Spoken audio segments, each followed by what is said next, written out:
Ripple and SBI launch RLUSD in Japan. After JFSA approval, Ripple and SBI Group have launched RLUSD, Ripple's dollar-pegged stablecoin, in Japan after clearing approval from the Japan Financial Services Agency, JFSA. The two companies confirmed the rollout on June 25, 2026, and said the token is available to both institutional and retail users from launch. That dual availability is the part that matters.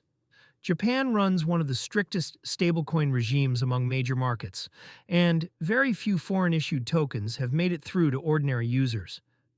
Getting RLUSD in front of retail customers, not just licensed institutions, marks a real opening rather than a limited pilot.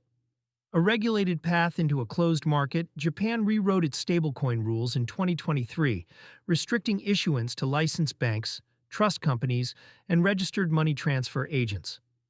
The framework was built to keep dollar tokens out unless they came through a domestically supervised channel. That is why the SBI partnership is doing the heavy lifting here. SBI Group is the regulated entity bringing RLUSD onshore under Japanese oversight, while Ripple supplies the underlying stablecoin. The structure matters for anyone weighing counterparty risk.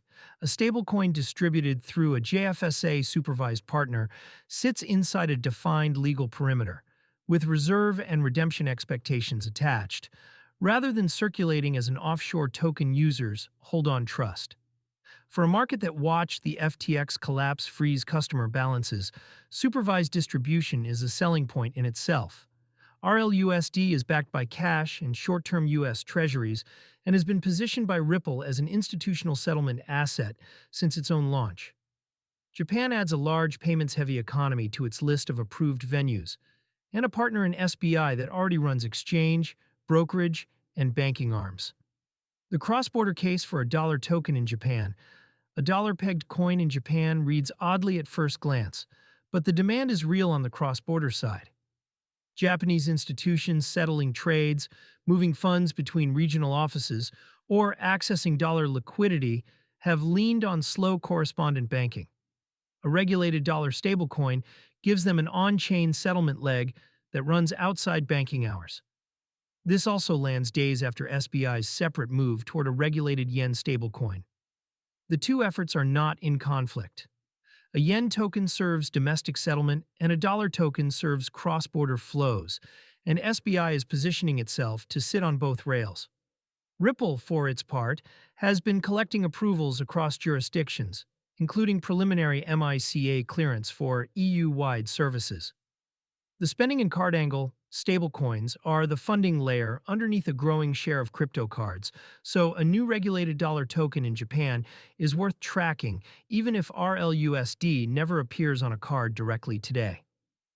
Most stablecoin-funded cards let users hold a dollar balance and spend it at the point of sale, converting only when a transaction settles.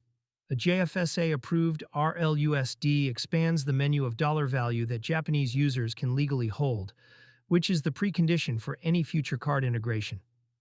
For now, no card program has announced RLUSD support, and readers in Japan should treat this as an infrastructure milestone rather than a new spending product. The token clearing regulatory review is step 1. A card issuer choosing to settle in it would be a separate decision, and none has been confirmed. The timing is notable against a weak tape.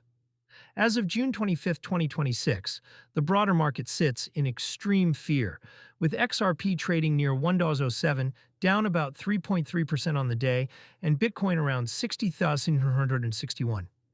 Stablecoin expansion tends to move on regulatory calendars rather than spot prices, which is why approvals like this one keep landing even during a sell-off.